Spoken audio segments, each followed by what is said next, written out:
వాళ్ళు కూడా ఆలోచన చేసుకోవాల్సిన అవసరం ఉంది. 2013 నుంచి 14 నుంచి 23 దాకా ఉన్న పరిస్థితి ఈరోజు 2023 నుంచి ఇప్పటి వరకు వాళ్ళ సంక్షేమం కొరకు తీసుకున్న నిర్ణయాలు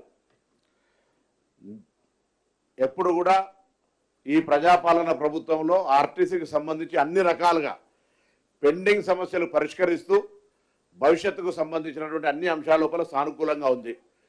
కొత్త క్యాబినెట్ స్థాయిలో డిస్కషన్ జరగాల్సినటువంటి 3 అంశాలు ఉన్నాయని పిఆర్సీ కావచ్చు, లేదా విలీనం కావచ్చు, గుర్తింపు సంఘాలది అనేటువంటిది దానికి సంబంధించిన అంశం కూడా ఆఫీసర్స్ కమిటీ ద్వారా చెప్పడం జరిగింది. కానీ సరే, కారణాలు ఏవైనా వాళ్ళు ఆఫీసర్స్ కమిటీ చర్చ చేసి 4 వారాలు జీవోలు ఇచ్చిన తర్వాత కూడా ఈ కార్యక్రమం జరిగింది. సో ప్రభుత్వం, గౌరవ ముఖ్యమంత్రి గారు, ఉప ముఖ్యమంత్రి గారు, సహచార మంత్రులందరం కూడా ఈరోజు ఆర్టీసీ కార్మికులకు విజ్ఞప్తి చేస్తా ఉన్నాం. దయచేసి ఎటువంటి తొందరపాటు ఆలోచన చేయకండి.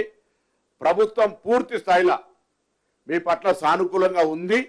అన్ని అంశాలకు సంబంధించినటువంటి విషయం లోపల మంత్రివర్గ ఉపసంఘం త్వరలోనే రేపు ఎల్లుండి ఎప్పుడో కూర్చొని మీకు సంబంధించిన అన్ని అంశాలను వింటుందనే మాట మనం చేస్తూ, మీ అందరూ కూడా తెలుసు, కొత్త పత్రికల ద్వారా సమాజానికి చెప్పడం కొరకు మేము అధికారంలోకి వచ్చిన తర్వాత అటు మహాలక్ష్మి పథకాన్ని ఇవ్వడమే కాక 2013 పిఆర్సీ పెండింగ్ బకాయిలు 280 కోట్లు ఇచ్చినాం.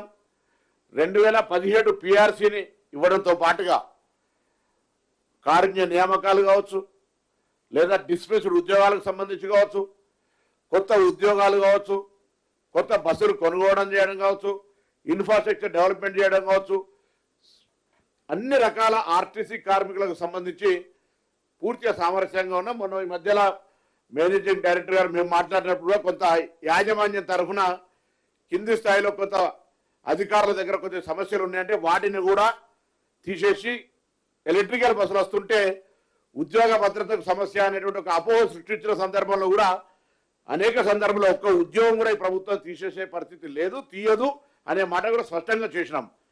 కానీ బయట నుంచి కొంత ప్రోత్సాహం జరిగిందా, లేకపోతే ఇంకొక ఉద్రేకపూరితమైన వాతావరణం కలిగిందా, ఏది ఏమైనా దయచేసి మరొకసారి అందరికీ తెలంగాణ ప్రభుత్వం పక్షాన ఈరోజు క్యాబినెట్లో చర్చించిన మేరకు కానీ వారి పట్ల ఇప్పటి వరకు అవలంబించిన తీరు పట్ల కానీ అందరికీ విజ్ఞప్తి చేస్తాను. దయచేసి ఎవరు కూడా ఎటువంటి అనాలోచిత నిర్ణయం తీసుకోవద్దు. కార్మికుల సంక్షేమం, ప్రయాణికుల సౌకర్యం, సంస్థ పరిరక్షణ అనే ప్రకారంగా ఈ ప్రభుత్వం వ్యవహారం చేస్తుంది. ఈరోజు ఒక రవాణా శాఖ మంత్రిగానో లేకపోతే ఇంకొక మంత్రే కాకుండా మొత్తం క్యాబినెట్ అంతా కూడా మీ పట్ల కన్సర్న్ ఉంది అనేటువంటి మాట సందర్భంగా వ్యక్తం చేస్తా ఉన్నాను.